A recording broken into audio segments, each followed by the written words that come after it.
नमस्ते दोस्तों। क्या आपने कभी सोचा है कि हम अपनी आराम की जगह यानी कंफर्ट जोन में क्यों रहना पसंद करते हैं? जब हम अपनी आराम की जगह पर होते हैं तो हमें सब कुछ आसान लगता है। हमें किसी भी चीज का डर नहीं होता और हमें लगता है कि हम सुरक्षित हैं। हमें लगता है कि हमें किसी भी नई चुनौती का सामना नहीं करना पड़ेगा। लेकिन दोस्तों, क्या आप जानते हैं कि यही आराम की जगह हमें आगे बढ़ने से रोकती है? जब हम अपनी आराम की जगह में रहते हैं तो हमें नया सीखने का मौका नहीं मिलता। हम अपने डर और असुरक्षा की वजह से नई चीजों को आजमाने से डरते हैं। हमें लगता है कि अगर हम असफल हो गए तो क्या होगा। इस डर की वजह से हम अपनी क्षमता को पहचान नहीं पाते और अपने सपनों को पूरा करने का मौका खो देते हैं। आराम की जगह में रहने से हमें आलस भी आ जाता है। हमें लगता है कि जो हो रहा है वही ठीक है और हमें कुछ बदलने की जरूरत नहीं है। लेकिन दोस्तों, इस सोच की वजह से हम अपनी जिंदगी में कोई बदलाव नहीं ला पाते और हम वहीं के वहीं रह जाते हैं। इस कहानी के माध्यम से हम जानेंगे कि कैसे हम अपनी आराम की जगह से बाहर निकल सकते हैं और अपनी असली क्षमता को पहचान सकते हैं। ये कहानी हमें सिखाएगी कि नई चुनौतियों का सामना कैसे करना है और अपनी जिंदगी को बेहतर कैसे बनाना है। तो चलिए सुनते हैं इस अद्भुत कहानी को और सीखते हैं कुछ महत्वपूर्ण बातें जो हमारे जीवन को बदल सकती हैं। एक बार की बात है, उज्जैन नगरी, जो अपनी भव्यता और समृद्धि के लिए प्रसिद्ध थी। उस उज्जैन नगरी पर एक ऐसे राजा का राज्य था जिनकी वीरता और बुद्धिमानी की कहानियां दूर दूर तक फैली हुई थीं। उस राजा का नाम राजा विक्रमादित्य था। उनकी प्रजा उनसे अत्यंत प्रेम करती थी।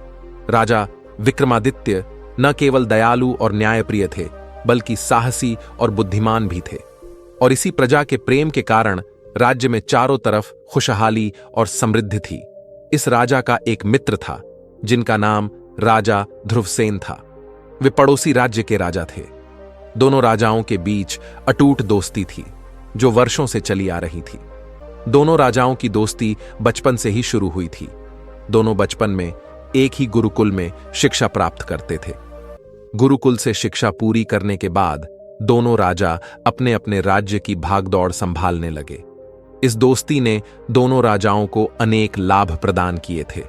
जब भी किसी राजा पर कोई संकट आता, दूसरा राजा उसकी सहायता के लिए हमेशा हाजिर रहता। उनकी दोस्ती के कारण दोनों राज्य शांत और समृद्ध रहे। एक बार राजा ध्रुवसेन के राज्य पर एक शक्तिशाली शत्रु ने आक्रमण कर दिया। राजा ध्रुवसेन की सेना उस शत्रु की विशाल सेना के सामने टिक नहीं पा रही थी। हार के कगार पर पहुंचकर राजा ध्रुवसेन ने अपने मित्र राजा विक्रमादित्य को संदेश भेजा। यह संदेश मिलते ही राजा विक्रमादित्य अपनी सेना के साथ तुरंत पड़ोसी राज्य की ओर रवाना हो गए। उन्होंने राजा ध्रुवसेन की सेना का साथ दिया और शत्रु सेना पर अपनी विजय हासिल की। इस घटना के बाद दोनों राजाओं की दोस्ती और भी मजबूत हो गई। उनकी दोस्ती राजाओं और प्रजा के लिए प्रेरणा बन गई। लोग उनकी दोस्ती की कहानियां सुनाते थे और उनके आदर्शों की प्रशंसा करते। युद्ध जीतने के बाद राजा ध्रुवसेन राजा विक्रमादित्य का शुक्रिया अदा करना चाहते थे। उन्हें कोई ऐसा तोहफा चाहिए था जो उनकी गहरी दोस्ती को दर्शाए, लेकिन उन्हें लगा कि सोने चांदी के गहने या हीरे जैसे दिखावटी सामान ठीक नहीं रहेंगे। कुछ देर विचार करने के बाद अचानक उन्हें एक शानदार विचार आया। उन्होंने दो खूबसूरत और शानदार बाज के जोड़े को तोहफे के रूप में देने का फैसला किया। उसने सोचा, बाज न सिर्फ ताकतवर और आत्मविश्वास से भरे होते हैं, बल्कि जोड़े में रहते हुए एक दूसरे के लिए अटूट वफादारी दिखाते हैं। ठीक वैसे ही जैसे उसकी और राजा विक्रमादित्य की दोस्ती बचपन से रही है। राजा ध्रुवसेन को लगा कि ये बाज उनकी और राजा विक्रमादित्य की अटूट दोस्ती को दर्शाने का इससे अच्छा तोहफा और कुछ नहीं हो सकता। और तो और ये बाज अभी छोटे और युवा होने के कारण ये बाज उन दोनों को अपने बचपन की दोस्ती की याद दिलाएगा। अगले ही दिन दो युवा बाजों के जोड़े को चमचमाते सोने के तारों से सजे खास पिंजरों में रखा गया। राजा ध्रुवसेन ने राजा विक्रमादित्य को बाज देते हुए कहा, मित्र, तुम्हारी सहायता के बिना युद्ध जीतना असंभव था।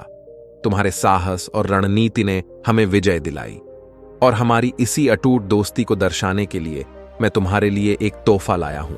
दो दरबारी शानदार पिंजरों को लेकर दरबार के बीच में आ खड़े हुए। पिंजरों में दो शानदार बाज विराजमान थे। उनकी सुनहरी चोंचें और तीखी नजरें कमाल की दिख रही थीं।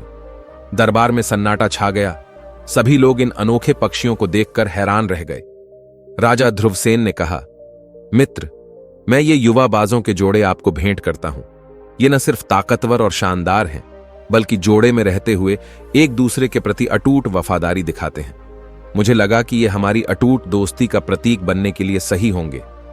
ये बाज हमारी पक्की दोस्ती की निशानी है। राजा विक्रमादित्य इन खूबसूरत बाजों को देखकर बहुत खुश हुए।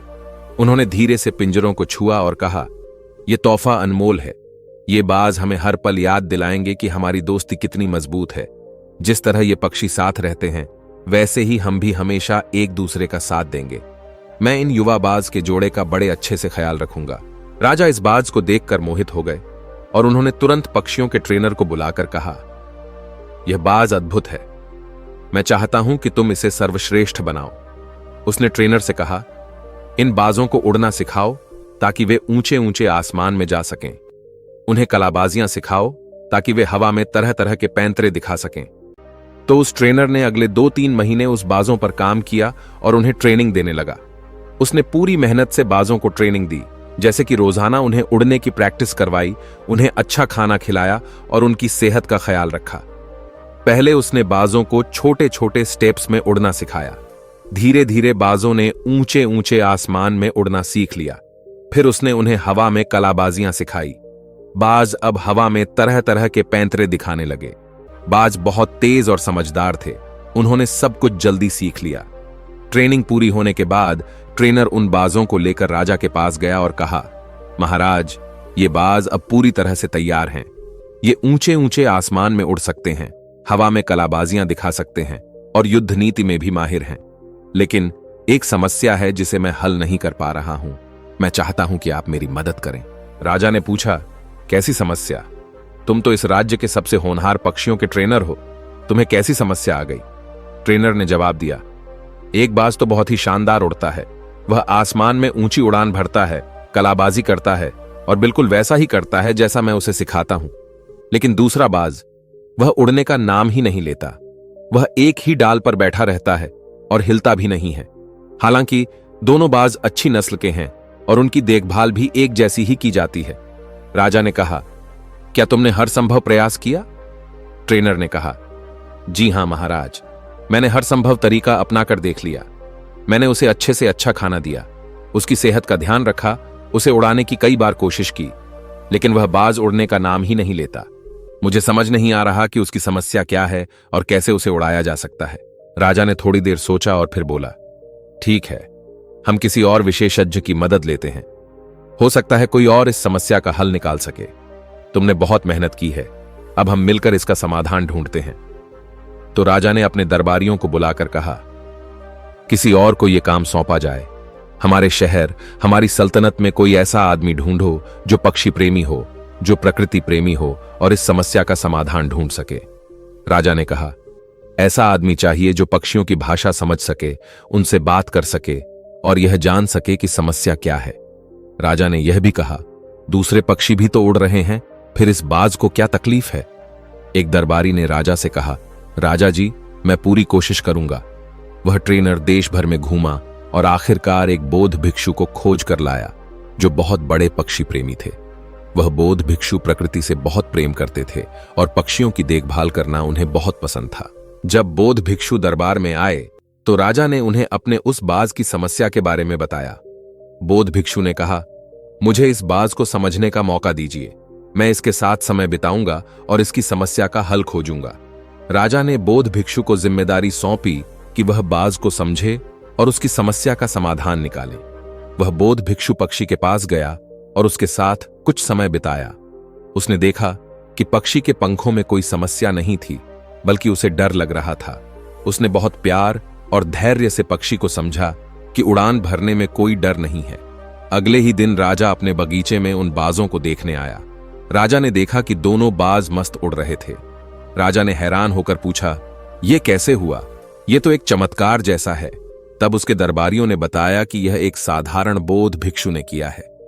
राजा ने उस बौद्ध भिक्षु को बुलाया और पूछा, तुमने ये कैसे किया? बौद्ध भिक्षु ने राजा को उत्तर दिया, महाराज, इस बाज की समस्या सिर्फ उसकी मनोवैज्ञानिक स्थिति से जुड़ी थी। आपके राज्य के बगीचे बहुत ही सुंदर हैं। इन बगीचों में एक बहुत सुंदर सा पेड़ है और उस पेड़ की एक शाखा पर आपका बाज आराम से बैठता था। वह शाखा उसे सहारा देती थी, उसे ऊंचाई पर बैठने का मौका देती थी। उस बाज को आपके बगीचे और पेड़ के आराम से मानो प्यार हो चुका था। वह अपनी सुविधा की जगह से निकलना नहीं चाहता था। बौद्ध भिक्षु ने आगे कहा, महाराज, मैंने देखा कि बाज उस शाखा पर बैठा हुआ है और उड़ नहीं रहा है। मुझे समझ में आया कि जब तक वह अपनी सुविधा की जगह पर रहेगा, वह उड़ने की कोशिश नहीं करेगा। हमें इसे इसकी सुविधा की जगह से दूर करना होगा। मैंने सोचा कि अगर हम इसे मजबूरी में डालेंगे तभी यह उड़ सकेगा। बौद्ध भिक्षु ने बताया, मैंने कुछ खास नहीं किया।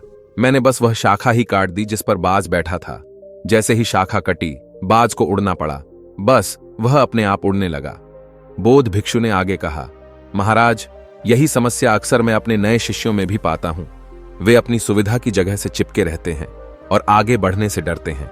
उन्हें भी मजबूरी में डालकर उनकी आराम की स्थिति से बाहर निकालना पड़ता है ताकि वे अपने अंदर की क्षमताओं को पहचान सकें और आगे बढ़ सकें।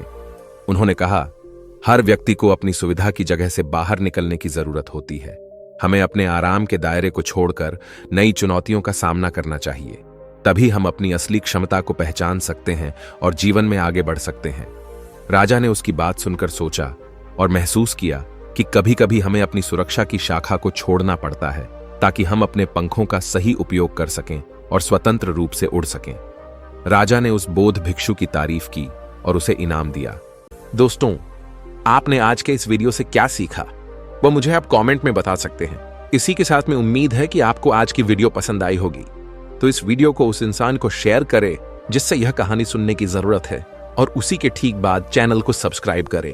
तो चलिए फिर मिलते हैं ऐसी एक और नई वीडियो में एक नए मैसेज के साथ। तब तक के लिए अपना ख्याल रखें। धन्यवाद और नमो बुद्धाय।